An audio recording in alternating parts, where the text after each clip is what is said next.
فرمایا ہمارا مدعا جس کے لیے خدا تعالیٰ نے ہمارے دل میں جوش ڈالا ہے یہی ہے کہ صرف رسول اللہ صلی اللہ علیہ وسلم کی نبوت قائم کی جائے جو عبدالآباد کے لیے خدا تعالیٰ نے قائم کی ہے، اور تمام جھوٹی نبوتوں کو پاش پاش کر دیا جائے جو ان لوگوں نے اپنی بدعتوں کے ذریعے قائم کی ہیں۔ ان ساری گدیوں کو دیکھ لو، پیروں فقیروں کی گدیوں کو، اور عملی طور پر مشاہدہ کرو کہ کیا رسول اللہ صلی اللہ علیہ وسلم کی ختم نبوت پر ہم ایمان لائے ہیں یا وہ؟ یہ ظلم اور شرارت کی بات ہے کہ ختم نبوت سے خدا تعالیٰ کا اتنا ہی منشا قرار دیا جائے کہ منہ سے ہی خاتم النبیین مانو اور کرتوتیں وہی کرو جو تم خود پسند کرو، اور اپنی ایک الگ شریعت بنا لو۔ بغدادی نماز، معکوس نماز وغیرہ ایجاد کی ہوئی ہیں۔ کیا قرآن شریف یا نبی کریم صلی اللہ علیہ وسلم کے عمل میں بھی اس کا کہیں پتہ لگتا ہے؟ اور ایسا ہی یا شیخ عبد القادر جیلانی شیعاً للہ کہنا، اس کا ثبوت بھی کہیں قرآن شریف سے ملتا ہے؟ حضرت صلی اللہ علیہ وسلم کے وقت تو شیخ عبد القادر جیلانی رضی اللہ عنہ کا وجود بھی نہ تھا، پھر یہ کس نے بتایا تھا؟ شرم کرو، کیا شریعت اسلام کی پابندی اور التزام اسی کا نام ہے؟ اب خود ہی فیصلہ کرو کہ کیا ان باتوں کو مان کر، ایسے عمل رکھ کر تم اس قابل ہو کہ مجھے الزام دو کہ میں نے خاتم النبیین کی مہر کو توڑا ہے؟ اصل اور سچی بات یہی ہے کہ اگر تم اپنی مساجد میں بدعات کو دخل نہ دیتے اور خاتم النبیین صلی اللہ علیہ وسلم کی سچی نبوت پر ایمان لا کر آپ کے طرز عمل اور نقش قدم کو اپنا امام بنا کر چلتے تو پھر میرے آنے ہی کی کیا ضرورت ہوتی؟ تمہاری ان بدعتوں اور نئی نبوتوں نے ہی اللہ تعالیٰ کی غیرت کو تحریک دی کہ رسول اللہ صلی اللہ علیہ وسلم کی چادر میں ایک شخص کو مبعوث کرے جو ان جھوٹی نبوتوں کے بت کو توڑ کر نیست و نابود کرے۔ بس اسی کام کے لیے خدا نے مجھے مامور کر کے بھیجا ہے۔ نعرہ تکبیر، نعرہ تکبیر، حضرت محمد مصطفیٰ، حضرت خاتم الانبیاء، غلام احمد کی، غلام احمد کی، اسلام احمدیت، نعرہ تکبیر۔ پھر آپ فرماتے ہیں کہ گدی نشینوں کو سجدہ کرنا یا ان کے مکانات کا طواف کرنا یہ تو بالکل معمولی اور عام باتیں ہیں، اور یہی آج کل ہو رہا ہے پاکستان میں، ہندوستان میں اور جگہوں پر۔ غرض اللہ تعالیٰ نے اس جماعت کو اسی لیے قائم کیا ہے کہ حضرت صلی اللہ علیہ وسلم کی نبوت اور عزت کو دوبارہ قائم کریں۔ بس مسیح موعود کے آنے سے شان ختم نبوت بڑی ہے۔ اور آج بھی ہم دیکھتے ہیں، جیسا کہ میں نے کہا، پیروں فقیروں کے درباروں پر حاضری دی جاتی ہے، قبروں کو سجدے کیے جاتے ہیں۔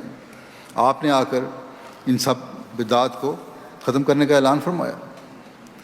پھر ایک علمی دلیل دیتے ہوئے حضرت مسیح موعود علیہ السلام فرماتے ہیں کہ ختم نبوت بھی ایک عجیب سلسلہ ہے۔ اللہ تعالیٰ ختم نبوت کو بھی قائم رکھتا ہے اور اسی کے استفادہ سے ایک سلسلہ جاری کرتا ہے۔ ختم نبوت کو بھی قائم رکھتا ہے اور اسی کے استفادے سے ایک سلسلہ جاری کرتا ہے۔ یہ تو ایک علمی بات ہے، مگر کجا یہ کہ اس سلسلے کو الٹ پلٹ کر دوسرے نبی کو لایا جاوے، بجائے اس مسلمانوں میں سے لانے کے اس کو تو الٹ پلٹ دو اور دوسرے نبی کو لاؤ جو اس امت میں سے نہیں ہے۔ فرماتے ہیں حالانکہ خدا تعالیٰ کی حکمت اور ارادہ نہیں چاہتا کہ کوئی دوسرا نبی آوے، قطع نظر اس کے کہ وہ شریعت رکھتا ہو یا نہ رکھتا ہو۔ خواہ شریعت نہ بھی رکھتا ہو تب بھی ہمارے نبی صلی اللہ علیہ وسلم کے بعد کوئی دوسرا نبی آپ صلی اللہ علیہ وسلم کے سوا اور آپ کے استفادے سے الگ ہو کر نہیں آ سکتا۔ فرمایا کہ علاوہ اس کے کم استخلف الذین، جو سورہ نور کی آیت 56 میں ہے کہ جو استخلاف کا وعدہ ہے، یہ بھی اسی امر پر صاف دلیل ہے کہ کوئی پرانا نبی اخیر تک نہ آوے، ورنہ کما باطل ہو جاتا ہے۔ اللہ تعالیٰ نے کما کے نیچے تو مسیل کو رکھا ہے کہ اس طرح کا عین کو نہیں رکھا، یعنی وہی چیز دوبارہ نہیں آئے گی بلکہ اس کا مثیل ہو کے آئے گا، عین کو نہیں رکھا، پھر یہ کس قدر غلطی اور جرت ہے کہ خدا تعالیٰ کے منشا کے خلاف ایک بات اپنی طرف سے پیدا کر لی جائے اور ایک نیا اعتقاد بنا لیا جائے، اور پھر کما میں مدت کی بھی تعین ہے، کیونکہ مسیح موسیٰ کے بعد 14ویں صدی میں آیا تھا، اس لیے ضروری تھا کہ آنے والا محمدی مسیح بھی 14ویں صدی میں آئے، غرض آیت ان تمام امور کو حل کرتی ہے اگر کوئی سوچنے والا ہو۔ پھر ایک ایسی دلیل جو عقلی بھی ہے اور جذباتی بھی ہے اور حضرت صلی اللہ علیہ وسلم کے حقیقی مقام کو ظاہر کرتی ہے، بیان کرتے ہوئے آپ فرماتے ہیں، غور کر کے دیکھو کہ جب یہ لوگ خلاف قرآن و سنت کہتے ہیں کہ حضرت عیسیٰ زندہ آسمان پر بیٹھے ہیں، تو پادریوں کو نکتہ چینی کا موقع ملتا ہے اور وہ جھٹ پٹ کہہ اٹھتے ہیں کہ تمہارا پیغمبر مر گیا اور معاذ اللہ وہ زمینی ہے، حضرت عیسیٰ زندہ اور آسمانی ہے، اور اس کے ساتھ ہی حضرت صلی اللہ علیہ وسلم کی توہین کر کے کہتے ہیں کہ وہ مردہ ہے۔ سوچ کر بتاؤ کہ وہ پیغمبر جو افضل الرسل اور خاتم الانبیاء ہے، ایسا اعتقاد کر کے اس کی فضیلت اور خاتمیت کو یہ لوگ بٹا نہیں لگاتے؟ ضرور لگاتے ہیں، اور خود حضرت صلی اللہ علیہ وسلم کی توہین کا ارتکاب کرتے ہیں۔ میں یقین رکھتا ہوں کہ پادریوں سے جس قدر توہین ان لوگوں نے اسلام کی کرائی ہے اور حضرت صلی اللہ علیہ وسلم کو مردہ کہلایا ہے، اس کی سزا میں یہ نکبت اور بدبختی ان کے شامل حال رہی ہے۔ یہ اب تک جو ذلت اور خواری ہو رہی ہے ان کی، یہ اسی وجہ سے ہو رہی ہے۔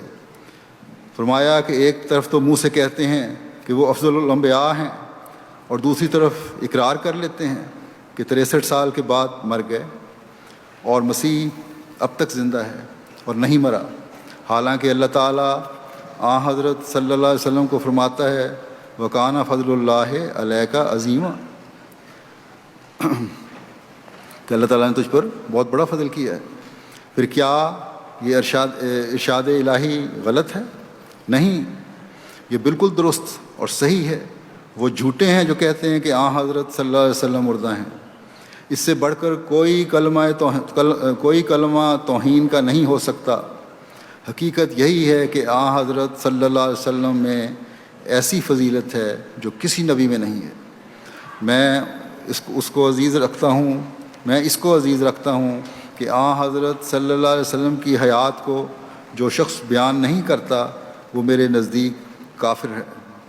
کس قدر افسوس کی بات ہے کہ جس نبی کی امت کہلاتے ہیں اسی کو معاذ اللہ مردہ کہتے ہیں، اور اس نبی کو جس کی امت کا خاتمہ ضربت علیہم الذلۃ والمسکنہ پر ہوا ہے اسے زندہ کہا جاتا ہے۔ حضرت عیسیٰ علیہ السلام کی قوم یہودی تھی، اور اس کی نسبت خدا تعالیٰ نے یہ فرمایا ہے کہ ضربت علیہم الذلۃ والمسکنہ۔ اب قیامت تک ان کو عزت نہ ملے گی، اس کا مطلب یہ ہے کہ اب قیامت تک ان کو عزت نہ ملے گی۔ اب اگر حضرت عیسیٰ پھر آ گئے تو پھر گویا ان کی کھوئی ہوئی عزت بحال ہو گئی، اور قرآن شریف کا یہ حکم باطل ہو گیا۔ جس پہلو اور حیثیت سے دیکھو، جو کچھ وہ مانتے ہیں، اس پہلو سے قرآن شریف کا ابطال اور حضرت صلی اللہ علیہ وسلم کی توہین لازم آتی ہے۔ پھر تعجب ہے کہ یہ لوگ مسلمان کہلا کر ایسے اعتقادات رکھتے ہیں۔ اللہ تعالیٰ تو یہود کے لیے فتویٰ دیتا ہے کہ ان میں نبوت کا سلسلہ ختم ہو گیا اور وہ ذلیل ہو گئے، پھر ان میں زندہ نبی کیسے آ سکتا ہے؟ ایک مسلمان کے لیے تو اتنا ہی کافی ہے کہ جب اس کے سامنے قرآن شریف پیش کیا جاوے تو وہ انکار کے لیے لب کشائی نہ کرے، مگر یہ قرآن شریف سنتے ہیں اور پڑھتے ہیں، وہ ان کے حلق سے نیچے نہیں جاتا۔ قرآن حلق سے نیچے ان کے جا بھی نہیں سکتا، کہ زمانے کے امام کے منکر ہیں یہ لوگ، اور جن کے درس باز پسند کیے جاتے ہیں۔ اگر تحقیق کی جائے تو پتہ چلے گا کہ وہ بھی حضرت مسیح علیہ السلام کا کلام پڑھتے ہیں، جماعتی تفسیروں سے استفادہ کرتے ہیں، اور یہ بات مجھے ان کے اندر کے غیر جماعت آدمی نے خود بتائی، جو بعض علماء کے ساتھ اس کا اٹھنا بیٹھنا ہے، کہ ہمارے تفاسیر دیکھ کر، خاص طور پر تفسیر کبیر دیکھ کر یا بعض کتب پڑھ کر یہ درس دیتے ہیں۔ پھر ایک جگہ آپ ثابت فرماتے ہیں نہ عقل کی روح سے نہ ہی عقیدے کی روح سے. یہ قابل تسلیم ہے کہ ختم نبوت کا مطلب یہ لیا جائے کہ نبوت پر ایسی موڑ لگ گئی کہ کوئی اب آ ہی نہیں سکتا. وہی بالکل